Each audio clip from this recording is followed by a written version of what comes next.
See, what had happened was effective time management in a 21st century world. The learning outcomes for this presentation will include discovering the benefits of good time management. We're going to explore various time management strategies. We're going to identify what is taking up your time, and we're going to learn how to set SMART goals. How do you spend your time? Now, as a student leader, your day will consist of many things, and these things, of course, include your classes, student leadership meetings that you may find yourself in, helping to plan events, attending some of these events, random visits and conversations from friends and other people. You're going to have hopefully some downtime where you can get something to eat, socialize a bit. Some of you may have part-time jobs, and even some of you may even have full-time jobs. You have commitments at home.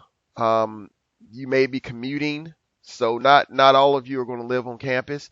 And then some of you may intern. So this is a full day of activities that you have to learn to use your time wisely. Now think about it. So how are you going to manage all of this? Now, some of you out there may already have a plan in place of how to go about managing your schedule. And if you don't, please stay tuned because I'm going to give you some great tips on how to organize your schedule. And the other question is, do you have a system? And is that system working for you as we just talked about? And what I mean with system, I mean, do you have some things in place that maximize your time and minimize your time waste? Because that's really what a system is. Now, here are the benefits of time management. You're going to have more productivity. You'll get more out of your day. It's going to reduce that stress level that you may have. It's going to promote life balance, and we all need life balance. And it's going to increase your chance of reaching goals. So when instead of you wasting your time with things that really don't move you forward, you're going to have an opportunity to organize your time in such a way that you're constantly achieving some of the long-term goals that you may have.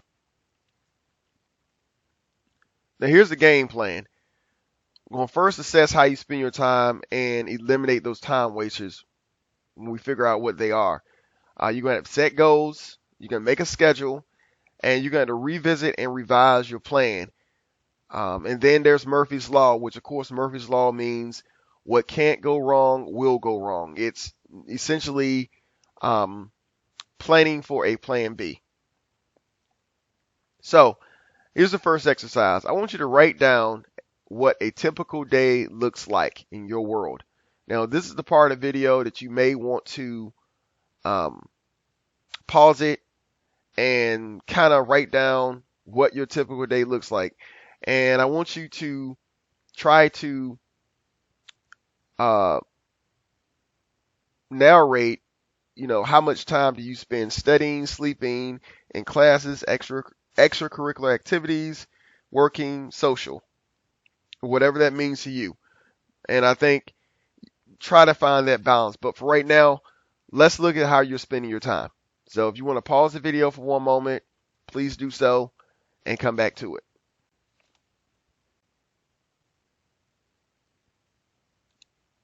Exercise number 2, based on the list below, put in order which is the most important to you. Which do you value the most? So, because what I'm talking about here is, and I'll talk a little bit more about this in the next few slides, whatever you make time for is what you value the most. Most of us will say we don't like doing something, so we'll put it off and off, especially if it's something that isn't pleasurable to us. We will put it off like nothing else. But when we find something that we enjoy or we're passionate about or we like, we always find the time to spend with that, or even with that person. What relationships matter based on the amount of time that you spend with them, because time is the only resource that's non-renewable that we have. So once time is depleted, it's no coming back. So I want you to rank in order which ones are more important to you, and also consider some of the things that's not even on that list, other things that only you know about. So I'll give you a moment to do that, and then you go to the next slide. Now, avoiding procrastination is really important. You have to set and keep deadlines, and be very, very strict about the deadlines that you keep. Dividing a big job into smaller ones. There's a lot of things that I don't particularly like to do, but I find when I divide it into smaller jobs or divide my time up and not do it all at one time, it's less overwhelming. Uh, Also, rewarding yourself once the job is complete. This worked very well when I was in both undergrad and graduate school. I would do assignments, particularly like writing papers, 25-page papers. I would reward myself once the job is complete. And my rewarding myself wasn't anything extravagant. I might decide to watch an extra hour of television, or I may spend a little bit more time on the internet, or I may even go out and treat myself to a nice restaurant.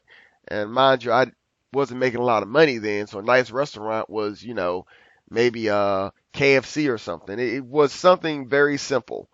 Um, Also, I had to learn to say no without feeling guilty about it. There are there were things that a lot of things I was involved in. As a matter of fact, my last year in undergrad, I was being pressed to be president of a particular organization, and I just couldn't fit into my schedule. And I had to ultimately tell them no because it would have gotten in the way of a lot of other things that I was trying to do. And to me, it wasn't that important to be president of that organization. It was a great organization, but it wasn't fair to me, nor was it fair to the members for me to take on that commitment. So sometimes you're just going to have to say no. There are people that were certainly disappointed, but hey, they get over it. And then turn your assignment into fun. So making your responsibilities enjoyable. Turn it into a game. I did that a lot with much of my coursework when I was in undergrad. I tried to make it into a game, especially if it was something I had to memorize for a test. It was always about making that into some type of game. Now, in case you are wondering what are some typical time wasters, let me remind you, too much of anything is a bad thing, and too much of anything can be deemed a time waster. For example, social media. I know a lot of you probably you do Twitter, um, Facebook, um, and everything else that's out there. There's some things I'm sure I don't know about yet, but whatever social media happenings there are, social media can take up a lot of your time. And I can tell you from personal experience, I have literally gone to Facebook and it's been like a black hole. I've gone in there just to check my messages, and next thing you know, it's 3 hours later. Like, where did the time go? So you have to be very cognizant of how you spend your time. Texting is another way that you can spend a lot of time, waste a lot of time. Uh, Gossiping. Obviously, we all, even the fellas out there, we're all guilty of doing this from time to time. We got to keep that at a minimum. Watching TV. Listen, a lot of us out there watch reality TV, and reality TV can sucker you in. I remember watching a few shows. I don't watch reality TV shows as much as I used to, but I remember there were certain shows that I used to watch all the time, and they would just sucker me in because of the drama. Then there's socializing, and when I talk about socializing, I'm talking about going out a little bit too much than you should, or even combining some of that with drinking too much. And some of if you don't know yourself personally, you know someone who does this. playing video games. And again, this is all predicated on the idea of doing it too much. There's nothing wrong with these things when you have balance and when you can still get things done. But when you're doing it too much, it becomes very destructive. And of course, last but not least, majoring in minor things. And these, of course, are all these things included, but these can be other things that really don't serve you a greater good and greater purpose in your life. But you spend an overwhelming amount of time focused on these things. So do not major in minor things. Let's talk a little bit about SMART goals. Now, when you're setting goals, here is your criteria that you should use for setting goals. And I didn't make this up. This is something that I learned about, I think, a few years ago, and I thought it was a great way to identify goals, or at least having something, a way to look at the type of goals you want to achieve. So first of all, a goal must be specific. Specific. You have to know exactly what it is you want to do. A goal must be measurable. So you can't say, I want to go to the moon. Well, how is that really measurable? Now, it can be measurable, but there are other goals that you can set that you definitely can see if it's measurable. For example, when you are working out, that is a measurable goal. If you're intending to lose some weight, that is measurable, because if you get on the scale on, let's say June the 1st, to see how much you weigh, and you weigh a certain amount, and then August the 1st, you get back on that scale and you're either lighter or heavier or the same, well, that's measurable. Goals must be achievable. Again, and when I say achievable, I mean something that is more or less realistic. For me personally, I will never be a professional athlete. That's not achievable for me.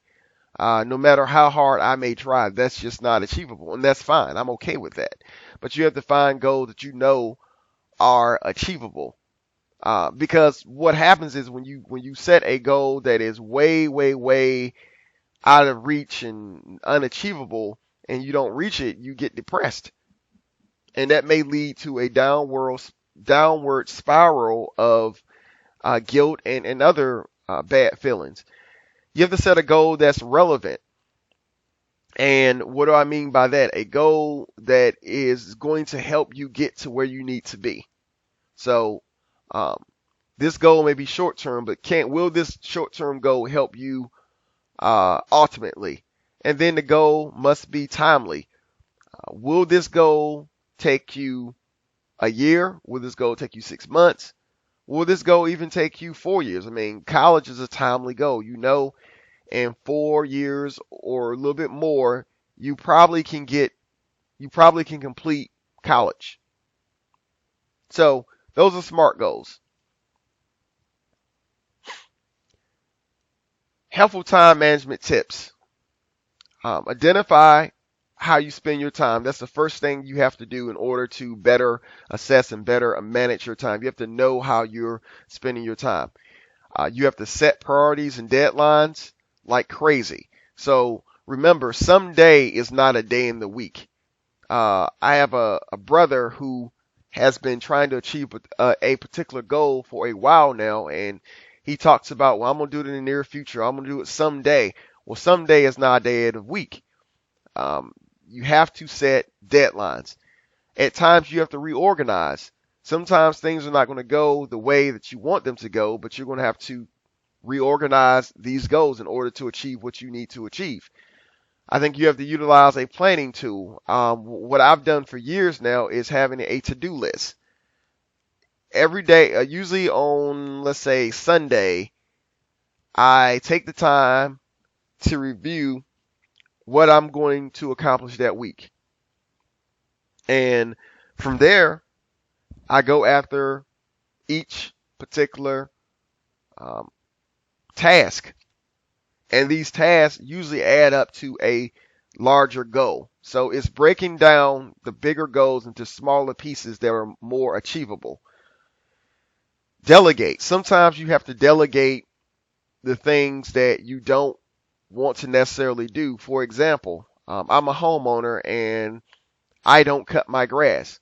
Why? Because one, it's not pleasurable, and two, I can be using my time to better do other things like do these great videos I'm doing for you right now. So there are some tasks that I don't go after because I can get someone else to do it. And even if I have to pay someone, and think about it in this way, and I have to use this as this home example again. So I'm not a handy fix it up type of guy. Um, what I've typically done when I've needed something done, I've either called a relative or I've even called a contractor because I know although it may only take them 10 minutes, 15 minutes, and it may cost me 50, $60 to get it done, I know that it's done. I could take a whole 8 hours trying to fix a problem, and that's 8 hours I will never get back again. Whereas I could pay someone a reasonable amount of money and they can have it done in a very short period of time. So you have to know what task you can delegate, what others, and as a leader, you have to especially know how to delegate because everything that you're trying to get done does not require you doing yourself. So part of being a good leader is learning how to delegate. And last but not least, putting systems in place to decrease time wasters. Sending certain people to voicemail is a system because maybe you don't have the time to talk to them. Having a calendar, a to-do list, and then only designating certain times of the week that maybe you're free to do some things. That's putting a system in place because if you don't put a system in place, and I'm sure you can ask your advisor about this, people are going to continue to take away time out of your schedule and you'll never get things done until the very end of the day. And by that time, you're spending an extra, 3 hours that you didn't have to spend doing something that you really don't want to do. So let's say if you're an advisor, you end up spending the 3 hours from 6 to 9, maybe in your office doing reports when had you schedule your time accordingly, you might could have had that report done earlier in the day. Now, I'm not picking on advisors or anything like that, but and I'm not saying that that's even realistic because I understand in this profession, oftentimes you're going to have students come to your office at random times of the day. But for everyone else, what I'm trying to say is you have to set parameters in order to get things done. That's all I'm saying. Other helpful time management tips. Staying healthy. This is so important. Actually, this should probably be on top of the list because when you think about the time lost when you're sick, it's amazing. If you're sick, you're less productive. If you're less productive, you get less things done. So devoting maybe 30 minutes a day to work out or to do some type of exercise is going to make you feel good, but also it's going to keep you healthy so you can get things done.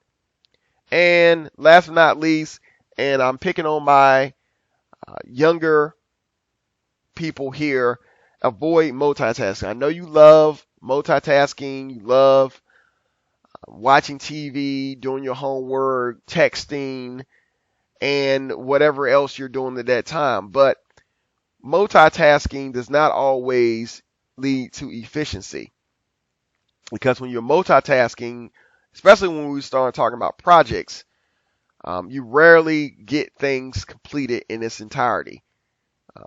For example, when I'm working on projects in my own business, I have to do one big project at a time. I cannot work on multiple things at one time because if I do, it's never going to get done because it doesn't have my complete and undivided attention. So, I want you to write down your top 5 goals. Top 5 goals. Your top 5 life goals, your top 5 yearly goals, your top 5 monthly goals, your top 5 weekly goals, and your top 5 daily goals. No, that's tedious. And ask yourself at the end of all of this is that do they all match? Are you consistent? In other words, do your daily goals lead to your life goals? Because that's what really goals are. They're long term and mid term and they're short term. So I want you to pause the video right now and I want you to write down your top 5 life goals. And even if you don't have a top 5, write down something. Try to get to at least 3 for each one, but 5 would be the best one. And for some of you, you will have more than 5 because there's a lot of things you want to do. But go ahead and pause the video and get started with that and come back. Okay, let's talk about your schedule. I want you to download the management form and fill it out. And I want you to take away 4 hours out of the day. And then I want you to take another 8 hours out of the day. And from there, you'll figure out what you value the most. I've done this exercise many times, and it's interesting what some people take away. But whatever you're left with is what you value, and that's what that truly means. That's the point of that exercise. And then you have to revise your schedule according to your goals. So if some of the things that are on that list do not help you reach your goals, then it should be revised. So go ahead and do that activity, and then we'll go on to the next slide. So pause the video, and let's go on to the next slide. Let's talk a little bit about SOS. So what is SOS? SOS stands for Shiny Object Syndrome. Shiny Object Syndrome. So Shiny Object Syndrome, the best way I can describe it is, let's say if you decide that you go into one of your favorite stores. If you are a person who loves toys, let's say you go into a toy store. If you're a person who loves shoes, let's say if you go into the shoe store. And this is when you just become so overwhelmed by all the choices that you're constantly distracted by the many different choices that you have. Now, some of you may be saying, that's not realistic because I don't like shoes or I don't like toys. But we all have the shiny object syndrome going on in our life because there's so many different things that are constantly competing for our attention. And this is what it means to live in the 21st century world. I mean, we have many things competing for our time. Social media, personal interaction, school, work, other things that you have happening, interning, you name it. It's so many things competing for your time. So you have to get clear about what it is you really want. Now, I want you to provide 3 examples of shiny object syndrome that you have in your life today. So again, pause the video and provide 3 examples.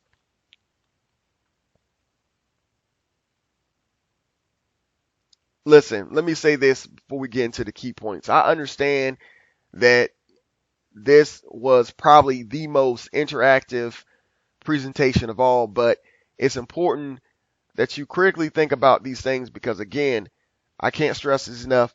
Your time is all you have, and you only get one shot at this from what we know. So you have to use your time very wisely. This is a very, very important and big deal. But let's go into the key points. You have to prioritize your time and stay organized. That's a no-brainer, but people still don't do it. You have to identify what's wasting your time and revise your schedule. When setting goals, you have to utilize SMART goals. And remember what the SMART goals are. Specific, measurable, achievable, relevant, and timely SMART goals. You have to put systems in place to minimize time wasters. And you have to do what you can, when you can, one day at a time. Do what you can, when you can, one day at a time. So I'm not saying to you, you have to accomplish everything overnight. Rome wasn't built overnight. Your goals will not be achieved overnight, but you have to just be consistent. That's the main thing. So for additional resources, please refer to Up Your Org, a guide to help student leaders thrive by me, Tawan Perry, and download the time management worksheet and all the other worksheets that come with this presentation. And of course, action steps, your goal for your continued learning. What are 3 resources in your environment that you have access to that can help you with this? 2 colleagues that you can tap for support while striving to achieve this goal, and 1 action step you can take in the next week to help you achieve this goal. So guys, it's been fun as always, and I look forward to seeing you in the next presentation.